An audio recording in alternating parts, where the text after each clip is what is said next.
Okay, thank you. And thank you very much for coming today, particularly post-lunch. I hope I'll do my best to confront the post-lunch slump although in a different vein. We are in the throes of a crisis of food poverty in the United Kingdom.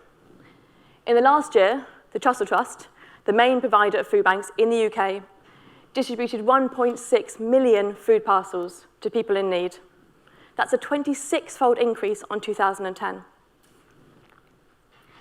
9 million meals are needed a month to alleviate hunger in London alone. That's 300,000 meals a day. But these shocking statistics reflect only the tip of the iceberg of food poverty in the UK. The Trussell Trust represent only 2/3 of all food banks in the UK, and they're a minority of all food aid providers. Food poverty, or insecurity, appears to be at unprecedented levels in the UK. Why has food poverty grown at such an unprecedented rate? And has government policy made matters better or worse? As a society, have we responded in the best way to food poverty? And do different people or different groups experience and respond to food poverty in different ways? Evidence-based research, York's strength, is key to really understanding what's going on. My research has sought to look at experiences of food poverty outside of food banks. Between 2014 and 2017, I used survey data, interviews, and workshops in Bradford to investigate the extent of food poverty in the city and to understand how people coped or didn't cope. I found food poverty to be highly related to poverty and low income. But I also found that food poverty varies by ethnic group. So white British women are more likely to report food poverty and more likely to go to food banks than Pakistani Muslim women. Pakistani Muslim women in Bradford, like Zabira, who are part of my research, report lower food poverty and describe supporting each other with food and finance in hard times, which reduce the need to go to food banks. It was normal and common to share food between households, which mitigated food poverty. The supportive family and community networks in Bradford's Pakistani Muslim population appeared to be stronger than that in the white British population. The prevailing ideology of individual responsibility appeared to have infiltrated the white working class in Bradford to a greater degree than it had the Pakistani population. But I also found that white British women also avoid food banks 9 times out of 10. And I talked to them about their experience of going to food banks, and they told me quite a bit of negative experiences. The process of collecting food from the food bank was disempowering, and the food they received didn't alleviate their food poverty. So instead of going to food banks, the mums that I talked to me about skipping meals so there was enough food for their children to eat. My research in Bradford was conducted between 2014 and 2017, and that was amid cuts to local services, but before the full impact of austerity policies, and certainly before the full detrimental rollout of universal credit. My follow-on research in York has revealed the full impact of welfare reforms on food poverty, and especially the impact of universal credit. So this project here was a project that was co-produced in York. We went into the community and engaged them to find out what they really wanted and what they really needed. It was a very practical approach and a way for research to have a tangible impact.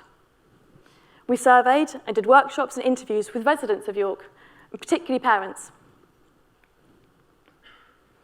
And this research revealed food poverty to be highly related to low income. So in our survey, 64% of people with yearly incomes of less than £16,000 a year reported food poverty. And it also showed the terrible impact of welfare reform, especially universal credit. The 5-week wait for payments built into universal credit pushed people to food poverty and into debt and forced them to go to food banks. And again, like in Bradford, a key finding was that food banks are very much the last resort. So in our survey, only 20% of people who reported food poverty had ever used a food bank. Instead of visiting food banks, people used intensive strategies to budget. They went to supermarkets, one supermarket after the other, to find the cheapest items. They bought only reduced cost items, and they budgeted on weekly, monthly, and even yearly basis to make their funds stretch so they could buy everything they need amidst their other costs. And the respondents relied on family and community support, which was really important, and visited community food aid, not food banks. So they went to community cafes and holiday hunger clubs. These were open access, they had better quality food, and they were often more welcoming than food banks. So what I discovered in Bradford and York was that food poverty is happening against a pervasive backdrop of a culture that celebrates individual responsibility, summed up by the phrase, pull yourself up by your bootstraps, over ideas of mutual aid or any kind of collective good. The dominant response to food poverty today has either been to demonize its victims, stigmatizing people in poverty, and dividing the deserving from the undeserving poor, or the approach has been to set up a networked, transactional system based around food banks for the deserving poor. It's worth remembering that there have been community responses to food poverty, or maybe just poverty and hunger, for centuries. What the present system does, however, is to formalize food aid, adding in bureaucracy, systems of control, and private partnerships. I'm going to play a short video clip from some research that we did in York of a mum describing her experience of going to a food bank and the food that she got. Oh, go back. There, okay. This also didn't happen in the rehearsal. Now, my first visit to a food bank was given some pasta, I was given some chopped tomatoes, I was given some satay, and I was basically given tomato puree and then loads of beans and things. And I went home and I cried. I thought, how am I meant to feed my family on that? What what are you going to do? So I thought, right, internet, I'll have a look on the internet. So I scoured the internet everywhere, every recipe I needed, meat or fresh veg, and I thought, well, this is just, ludicrous. What am I going to do? The growth of food banks in the UK has been dramatic. Before 2008, the Trussell Trust operated 12 food banks a year. Today, they oversee 400 food banks operating out of 1,200 food bank centres. Alongside Trussell Trust food banks, exist around 800 independent food banks run by other organisations. So the rapid growth of food banks distributing food to people in need, in some ways, is a very good thing. It demonstrates the strength of community commitment of helping others in hard times. But whether this growth is something to be celebrated remains questionable. So Trussell Trust food banks and some independent food banks distribute food in a manner that can be controlling and stigmatising for the person in food poverty. In the Trussell Trust system, you can only receive food from a food bank if you have a voucher. And you get a voucher going to a local charity or local public service. So that might be your child's school, your GP, or Citizens Advice. And you go to them and you tell them what to describe at quite an extent your circumstances, maybe your family circumstances, and they decide whether your need is sufficient for you to get a food bank voucher. And then when you go to the food bank, you'll be asked to describe again why you need the food bank voucher and describe your circumstances. So this voucher system creates a division between those deserving of food support, the deserving poor, and those undeserving. It reinforces the stigma of poverty and deprives people of their right to privacy. Food bank, people are given a defined parcel of nutritionally adequate food, or appropriate. While some food banks may provide limited choice in addition to this parcel, this is not generally the case. And importantly, underlying all this, the very existence and expansion of food banks may allow for further austerity and welfare reform. So by accepting responsibility for individual destitution, what the food bank does is relieve the state of its responsibility to prevent destitution. So the Trussell Trust operates on a franchise model. Food banks pay an upfront and a yearly fee to be part of the network. It is therefore in the financial interest of the Trussell Trust to expand, placing any move away from food banks in jeopardy. And kids are joining in. Food banks are already firmly in it. In 2008, a new partnership worth £20 million was announced between FareShare, a food redistribution charity, the Chaucer Trust and Asda, to expand food bank services in the UK. At the time, the partnership received widespread criticism because of Asda's record on low pay at the time.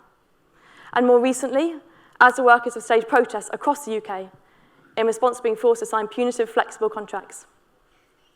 In the run-up to Christmas, Tesco hosted the annual neighbourhood food collection in partnership with FareShare and the Chaucer Trust, while Sainsbury's embarked on its Help Brighten a Million Christmases campaign. For others, with a target of 1 million donation in Sainsbury's and Argos stores. So this approach is not restricted to Tesco, Asda, and Sainsbury's. While they may be big players in this type of charitable giving, all the other retailers are involved. It's a win-win approach, isn't it? So supermarkets distribute surplus or waste food to charities. The food charities gain much-needed additional food, and the supermarkets enhance their reputation and avoid landfill costs. It's great. But Britain's supermarkets are profiting from food poverty. And so is surplus food the solution to food poverty? No. Food poverty and food waste are two separate symptoms of a dysfunctional system. They are not the solution to each other. Yes, some surplus food may inevitably result from some overproduction and from inefficiencies within the food system. But much surplus food is a result of intentional overproduction. Supermarkets seek to create an image of abundance to make us buy more. And this UK model of food charity is increasingly following the American system, where food banks have been part of the welfare system since the 1960s. It's corporate management of food poverty, although the delivery is local. This is a flashy and expansionist system. It normalises food poverty and fails to address its root causes. This is a dangerous route we are going down. But there is another way, a community rather than a corporate response. Alongside Chaucer Trust and independent food banks, exist an unknown number of other community food providers, such as pay-as-you-fill cafes, community kitchens, community gardens. In my work in York, I found that of the 30 organisations providing food to people in need in the city, only 4 were Chaucer Trust food banks. And many of these organisations reject the bureaucratic model of the Chaucer Trust. They're grassroots initiatives run by local people. They're open access, they're sociable, people eat together, and they preserve individual dignity often by having a payment system, just like any cafe, where people pay only what they can. These alternative, sociable types of food aid may be spaces of politicisation. People come together, they eat together, they talk, they collectively analyse the cause of their problems. But the real solution to food poverty isn't food aid in any form, and certainly not a growing food bank sector backed by supermarkets offloading waste. It's policy targeting the root causes of poverty. My research with parents in York and Bradford has questioned whether food banks really are the solution to food poverty. Do they continue a system that values economic activity at the expense of everything else? A system which divides the deserving from the undeserving poor, which stigmatises people in poverty, labelling them as scroungers. Food banks are part of the problem. They are not the solution. The policy response to food poverty must focus on the root causes of poverty and the reasons for food bank use. So this includes ending the 5-week wait for universal credit, ending benefit sanctions, uprating benefits in line with inflation, and ending chronic low wages. Fundamental policy change, not food banks, is required to end food poverty in the UK. I just want to thank those I worked with on this and who've supported this work. And these are the image credits.